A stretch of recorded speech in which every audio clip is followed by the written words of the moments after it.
What's going on, everybody? Appreciate y'all for tuning back in. And today I'm going to be giving you guys my top 5 basketball shoes that I've been hooping in since the fall to the spring. I can't take no loss. I don't even know what it costs. I hit the ground, then it go off. Yeah, hit the ground, then it go off. Yeah, I can't take no loss. I don't even know what it costs. Yeah, I hit the ground, then it go off. Yeah, hit the ground, then it go off. Yeah. Real quick before we get started into the top 5, towards the end of the video, I will be giving you guys my initial thoughts on the KD 16. So if you guys are interested in that, that's going to be towards the end of the video.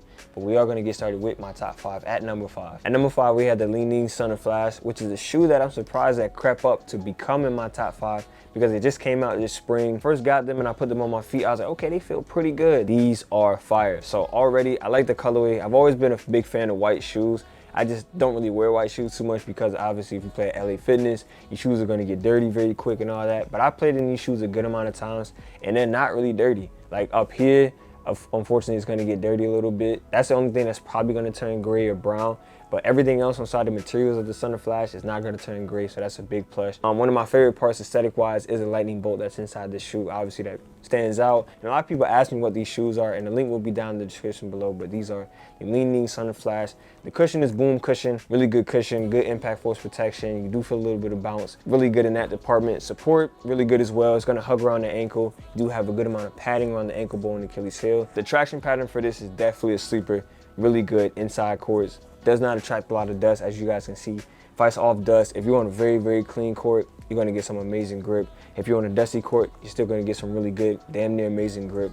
You could even play with this outside because the rubber that's on the outsole here is going to last. I wouldn't recommend it, but if you wanted to, you can rock with these outsides. I would tell you guys for the sizing and the price, the sizing, I recommend you guys go up half a size.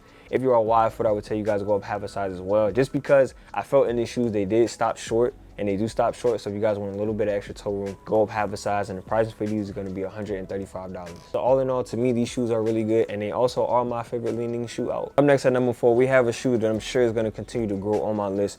We have the Ja 1s. With the sizing and the price, the sizing, I could recommend you guys go your true to size. If you guys are looking at the shoe, I do think it is a wide foot friendly shoe, so that's what I'm telling you guys. You can go your true to size. It doesn't stop short or anything, so you're good in that department.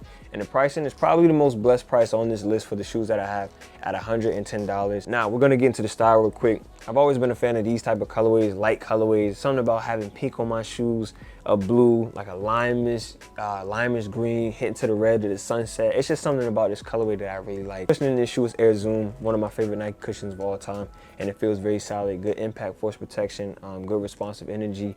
I do feel bouncy inside of these shoes, you know, no pun intended. I do feel a little bit bouncy, just like Ja. The support in this is probably the best part about the shoe. I don't know if you guys can see that, like in my actual video, it is a very thick amount of padding that's around this ankle bone and Achilles heel. Now the traction in the shoe. If you guys watch a lot of other shoe reviewers, some of them give it a 7, a 7.5, an 8. I'm in the category giving them an 8. They do attract dust, but it does fight out against dust as well. As you guys know, I always go to the court that's dusty, and these held out very well. I was actually hooping in these yesterday, had a great performance, dunked, did all that crazy stuff, moved laterally, was able to cut, do euros and everything, not worry about slipping and sliding out. The only time I slid out in this shoe was against sweat, but most shoes are gonna do that. It's obviously sweat. On a clean court, it's gonna perform great. Outside, you could hoop with these outside. I wouldn't recommend it, but I mean, for a price of $110 and getting something very solid, you could go ahead and step with that outside. So overall, in my opinion, this is a really good shoe. I've only had one con inside the Ja 1. Around here, it does press up against your foot. So I'm gonna tell you guys one tip is to stretch the laces out, tighten it up, stretch it out, tighten it up, stretch it out, tighten it up. You know, rinse and repeat, because you are gonna get a little bit more wiggle room inside of the shoe. The shoe it's in my top 4, was number 4, and I'm pretty sure over the course of years of time, it's gonna go up higher. And at number 3, we had the Dame 8, which is a shoe that I never thought I would ever have in my top 5 at all. But these Dame 8s are amazing because I never liked the Dames 1 through 7, but these 8s, they just did something to me. Starting off with the sizing and the price. The sizing, I can recommend you guys go your true to size. If you are a wide footer, you could get away with going up half a size, but these shoes, they fit really good, they fit really well. And the pricing of these Dame 8 is gonna be $130. Styling of the Dame 8, I really like. I told you guys before, something about these bright, light colorways that really resonate towards me. And I think this is a teal colorway, but whenever I wear these shoes, I do get compliments in them like, damn, those are fire, those are tough. So I really like the style and the colorway of these Dames. Now, what really stood out to me was the cushion in these, man. And this bounce cushion is fantastic. I like Light Strike, but it's something about bounce that really stood out to me. The boost you get off of the ground, the impact force protection, the amount of bounce you can get with inside the shoe. Man, I really love the cushion of these Dame 8s. The support in these Dames is really good as well. You're gonna get a good amount of padding on the ankle bone and Achilles heel, as well as you're gonna be able to move laterally, east to west, north to south with no problems, no hesitation. So the support in these are banging. And also the traction pattern on these shoes, which I didn't think would be that good, but these are that good. This shoe really attracts dust. You hear squeaking like crazy. On a clean court, it's going to perform amazing. On a dusty court, it's going to perform really good. You could even wear this shoe outside. Out of the 1 through 8, these are, in my opinion, the best ones that came out. And up next at number 2, a shoe that I'm so glad that I purchased is the Serious Player Only, the Player 1. Man, I can't tell y'all, I love these shoes. I'm not even going to cap to y'all. And for this to be a low to the ground type of shoe and a low cut shoe, something I told myself I kind of stay away from because I've had ankle sprains in the past. Starting us off with the sizing and the price. The sizing, I can recommend you guys go your true to size. The max size I have in these shoes is size 13, so give them time to add more sizes up.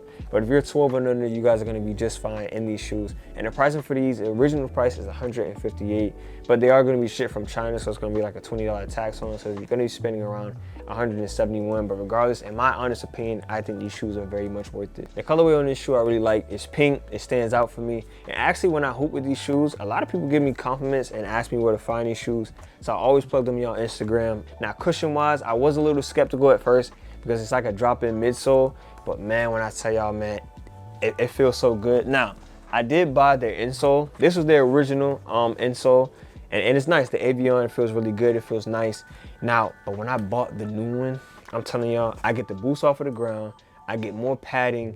It just feels even better. So if you guys have this shoe already, and if you want more of a boost off of the ground, more impact force protection, more padding, more cushion, more of a softer feel, cop their insole, man. The cushion setup in this shoe, man, is fantastic for a low to the ground shoe and somewhat of a drop-in midsole that I never thought would resonate with me. The support in the Serious Player 1 is pretty good too. I would prefer that they put more padding around the ankle bone and Achilles heel, but it does stay tight around the ankle. I haven't found myself rolling out, twisting my ankle or anything like that, so I can't argue with that. Like I said, I would prefer a little bit more padding, but if it is gonna hug around the ankle, that is a great thing to do. And the traction pattern is a sleeper for me. It's really great on a clean court, and it also holds out against dust. As you guys can see, I played in this for a while now. It doesn't attract that much dirt and dust, and even if it does, it is gonna perform really good. You hear squeaks like crazy. I would recommend that you guys hoop with this outside. I mean, I never touched it outside, but I just wouldn't recommend it. Just stay inside, strictly inside. So overall, now that I bought this shoe and I listened to the community, they listen to our feedback, they're blowing up inside the basketball shoe community, man. Y'all keep doing their things. I hear where they show on their Instagram, they're having another shoe come out, the Serious Player 1 Plus. So I'm excited for that, excited to buy that, test that out, whatever it is. So yeah, they are doing their thing. They're creating their own wave, and I love it. So keep doing what y'all are doing, man. And at number 1, I'm sure a lot of you guys might have guessed it, we had the LeBron 20. My favorite shoe, a shoe that's always reliable, a shoe that I'm always taking when I go travel outside the country, inside the country, wherever I go, it's gonna be a Braun inside that bag. The colorway alone I really like, because down here, not many people have this colorway, the Time Machine colorway, and I'm very grateful for that, so I love it. It stands out, the woven material feels really good. My favorite part about the shoe, the cushion setup, is perfect, man. The full Cushlon, the Air Zoom, perfect. I don't even know, perfect. The support on this shoe feels really good as well. There's padding around the ankle bone and Achilles heel. It hugs around that foot. It's a good amount of space inside the shoe, man. This thing is, and the traction of it, man, probably one of the best tractions I've ever ran into on a top tier shoe. You can hoop with this outside. Goes great on a clean court. If I saw perfect on a dusty court, it doesn't attract that much dust. This colorway I play with outside. This was the $160 version. I play with these outside and they hold up perfect. So overall, the Braun 20 is the best shoe that I've hooped with in my entire life as of yet. The sizing I could recommend you guys, well, I would recommend you guys go up half a size just because the Brauns in these, they stop narrow. These are amazing, and that's all I gotta say. These are amazing. And before we wrap up and I let you guys out of here, we're gonna be talking about the KD 16. He only wore 2 colorways. He wore the black ones all playoffs, and he also wore the red ones, I think in the last game 4 versus the Clippers. And my first thing with these shoes is, I can tell you guys, you are probably gonna go up half a size, because if you guys know from KD 14s to the 15s, they do stop short. So I recommend you guys go up half a size. If you're a wide footer, I'll probably tell you to do the exact same thing. The cushion setup looks like it's gonna be fire. It looks like it's gonna be Air Zoom. The support looks like it's gonna hold up very well. The traction pattern, pretty much in the KDs, is gonna be fantastic. That's how they've been in the 14s, the 15s, and probably the 16s are gonna be the exact same way. Hear me closely. I think if there's a shoe to maybe be able to compete with the Braun 20 at that number 1 spot, could be the KD16. If only they don't have that heel slippage like they had in the 15s. If they don't have that heel slippage, I could see them giving, regardless, the KD16 look like they're gonna be another great KD hit, probably around that $160 range, which is fine by me, so I'm excited whenever they come out. But regardless of that, that's gonna be the end of this video. I appreciate you guys for tuning in. Appreciate y'all for the 1K. I appreciate y'all for always commenting down in the comment section below. But I'm gonna go ahead and have Chauncey send us out, and I'm gonna see y'all on the next video. Got anything you wanna add to it, Chauncey? What? That's your end intro? Yeah, just the end intro. Thank you for guys watching today's video. See you next in today's video. Bye.